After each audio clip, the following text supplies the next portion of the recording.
2 வயசு குழந்தைய யாராச்சும் பாலியல் பலாத்காரம் பண்ணணும் ஒரு சிந்தனை வருமா? எவ்வளவு பெரிய மனசு வழியில நம்ம இருக்கிறோம், என்ன சமூகத்தை உருவாக்கிட்டு இருக்கோம். அதை செஞ்சது திமுக காரன்னு சொல்லி உட்கார்ந்துட்டு இருக்காங்க. அக்கா கனிமொழி அக்கா இன்னும் வீட்டை விட்டு வெளியே வரல, அந்த பிரச்சனை கேட்குது. அதுக்கப்புறம் உதயநிதி அவர்கள் வரல, முதலமைச்சர் ஸ்டாலின் அவர்கள் அது பத்தியே பேசல.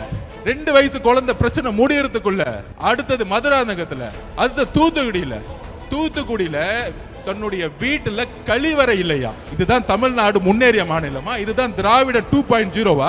ஒரு கழிவறை இல்லாத ஒரு கிராமத்தை உருவாக்கிய ஒரு முட்டாள் முதலமைச்சர்.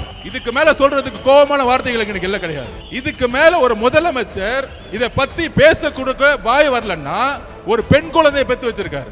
அப்ப ஒரு முதலமைச்சர் இன்னைக்கு ஒரு 12ஆம் கிளாஸ் குழந்தை காலையில எந்திரிச்சு காலை கடனை கடக்க கூட முடியாத வெளியில ஒரு கழிவறை அற்ற ஒரு மாநிலம், அது கழிவறையே இல்லாத ஒரு மாவட்டமும் கழிவறை இல்லாத கிராமங்கள் எத்தனை இருக்குன்னு முதலமைச்சருக்கு தெரியுதா இல்லையான்னு தெரியல.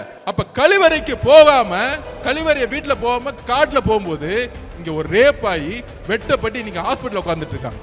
இதுவா தமிழ்நாடு? இதுவா பெண் பாதுகாப்பு?